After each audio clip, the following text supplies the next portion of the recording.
السلام عليكم، مرحبا بكم في الندوة الصحفية. المدرب المنتخب الوطني لأقل من 17 سنة سيد نبيل بها، اللي غيقدم لنا من خلالها لائحة اللاعبين اللي تم استدعائهم لكأس العالم قطر 2025 اللي غتنظم في الفترة ما بين 3 و 27 نوفمبر. قبل التوجه لقطر الفريق غادي يخوض واحد المعسكر في الإمارات العربية المتحدة. خلال هذا المعسكر غادي يكونوا جوج ديال المقابلات ودية، الأولى يوم 25 أكتوبر اللي غتكون أمام منتخب فنزويلا على الساعة 12:30 زوالا بتوقيت المغرب، والثانية غتكون 29 أكتوبر فاس على السويس اللي غادي تكون مع 13 بجي ام تي بلس 1 التوقيت المغربي يوم 29. Je pense qu'avant tout, ce qu'il faut faire, c'est féliciter notre équipe U20. D'ailleurs, je tiens à les féliciter au nom de mon staff et moi-même pour la prestation qu'ils ont fait à cette Coupe du Monde. Ils nous ont rendus fiers. On ne va pas parler d'exploit parce que ça se sentait venir. Avec le travail que fait la fédération en général, toutes les équipes nationales, on sent qu'on commence à prendre conscience qu'on est capable de faire de grandes choses, qu'on est une grande nation de football. Et ce sacre de champion du monde aujourd'hui arrive très bien. Ça va nous motiver pour suivre un peu la route de ce qu'a fait cette merveilleuse équipe des U20.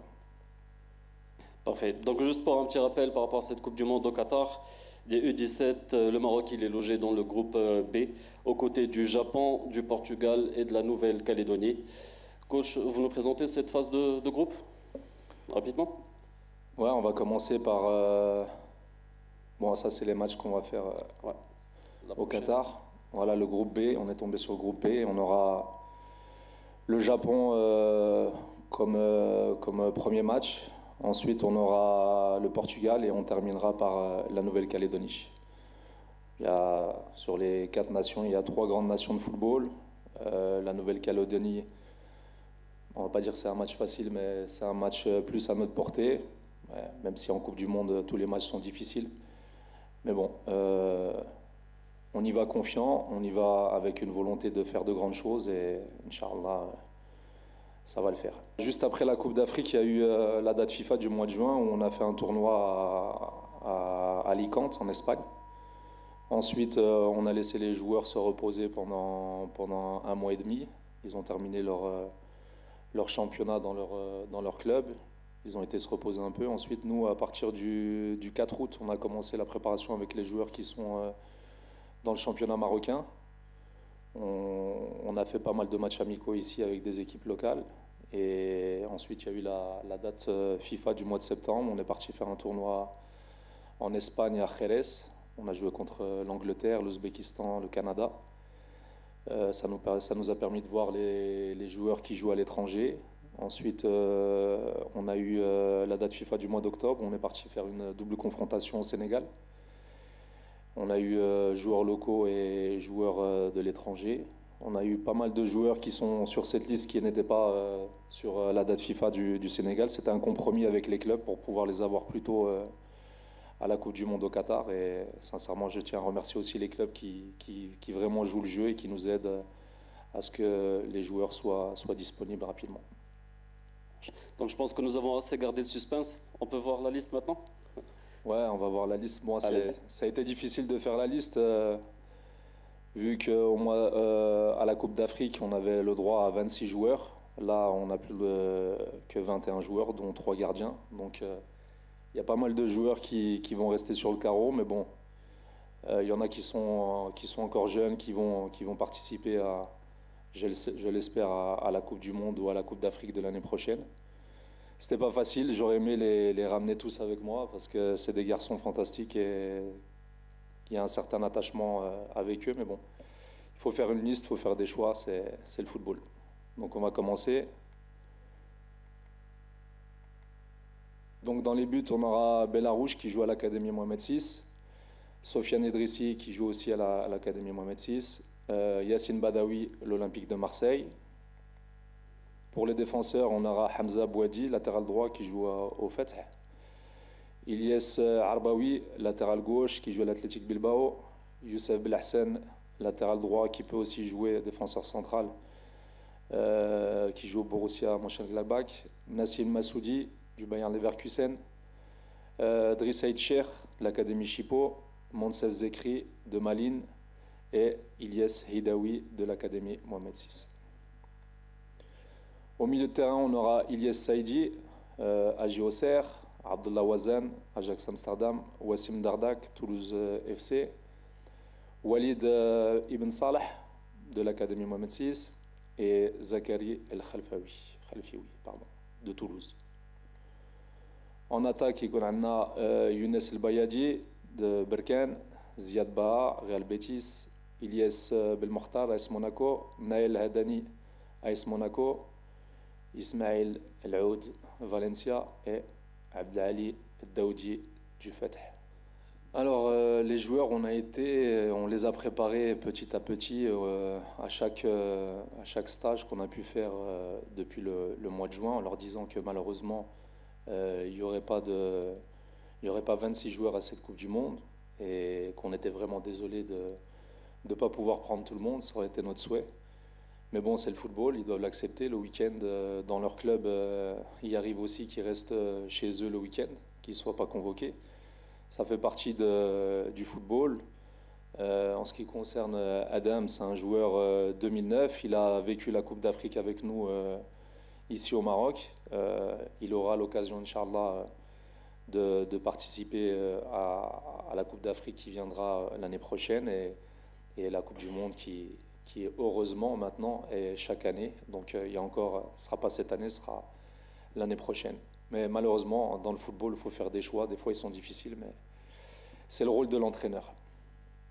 Et en ce qui concerne la pression par rapport à ce qu'a fait les U20, je pense que c'est bien.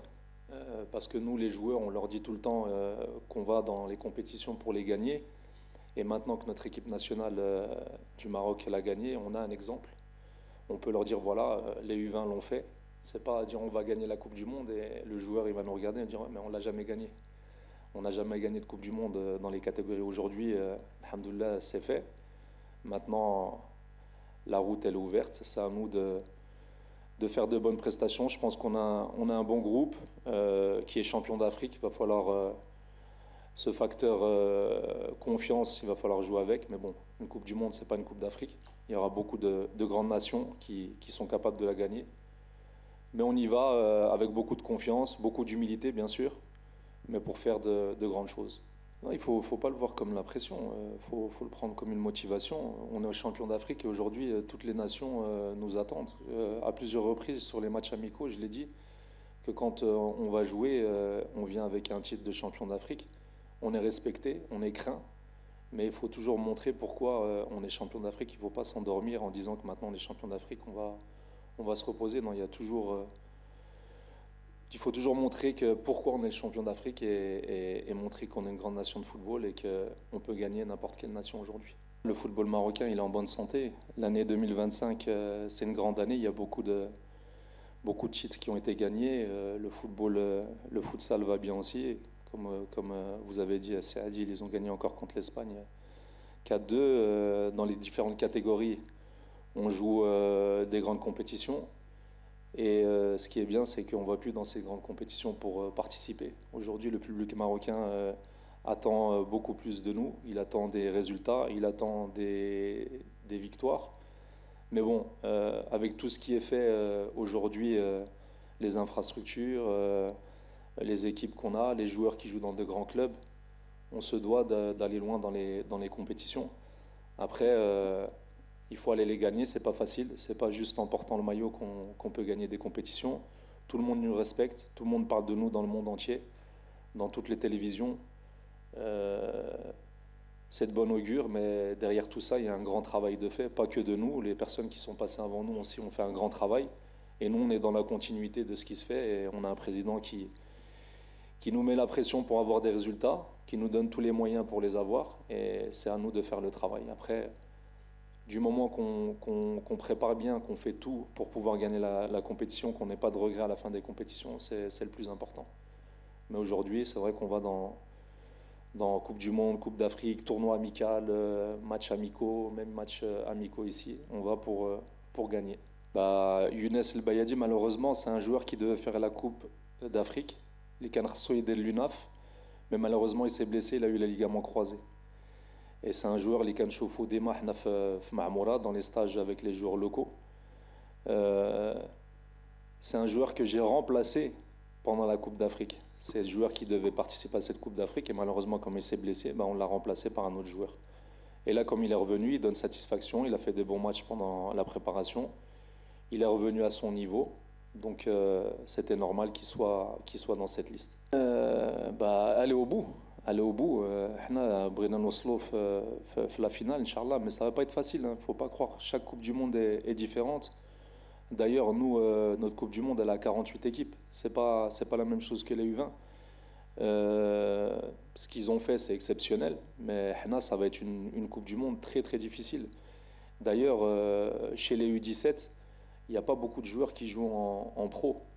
Donc, tous les meilleurs joueurs seront là dans toutes les nations. Chez les U20, c'est pas le cas. Chez les U20, ce qu'a fait le Maroc, c'est exceptionnel. Ce qu'on a fait, c'est exceptionnel. Pour arriver en finale de Coupe du Monde, c'est très grand.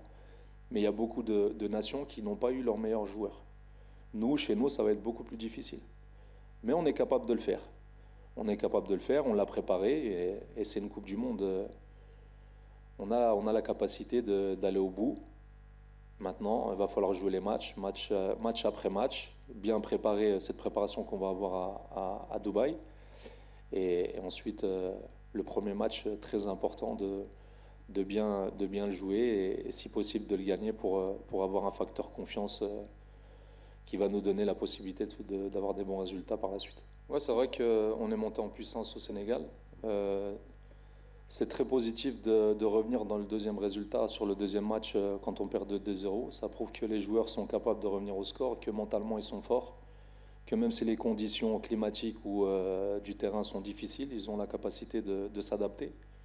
Et je pense que c'est la clé, c'est de t'adapter le plus rapidement possible au climat, au terrain, pour chercher des résultats. Après, sur la Coupe du Monde, on va faire comme on a fait en Coupe d'Afrique, prendre les matchs après match. Chaque match sera différent puisque les équipes jouent différemment, dans des systèmes différents. Ça fait déjà pas mal de mois qu'on travaille sur l'analyse des adversaires. Donc, on va prendre les matchs après match et de toute façon, tout est bien préparé, tout est bien ficelé. On connaît les adversaires par cœur. Donc maintenant, c'est passer les messages, que les joueurs aient un discours commun, une direction commune, avoir les mêmes objectifs, être motivé, savoir que c'est une Coupe du Monde, qu'il faut qu'ils prennent plaisir à la jouer parce que ça ne va pas arriver tous les ans. Certains joueurs vont passer de catégorie et peut-être la joueront avec les U20 ou pas. Donc il faut qu'ils savourent le moment, prendre du plaisir, prendre ce qu'a fait un peu les U20 et puis aller chercher cette Coupe du Monde. Merci coach. Donc juste pour vous rappeler, la sélection U17 démarre à partir de demain aux Émirats Arabes Unis, son stage de préparation pour cette Coupe du Monde, avec deux matchs amicaux le 25 octobre face au Venezuela à 12h30 heure marocaine et le 29 octobre face à la Suisse à 13h heure marocaine. Merci beaucoup à nos amis journalistes d'être là et à très bientôt. قبل المغادرة لا تنسوا الاشتراك في قناة العمق المغربي وتفعيل الجرس ليصلكم كل جديد، ولا تنسوا مشاركة الفيديو والضغط على زر الإعجاب.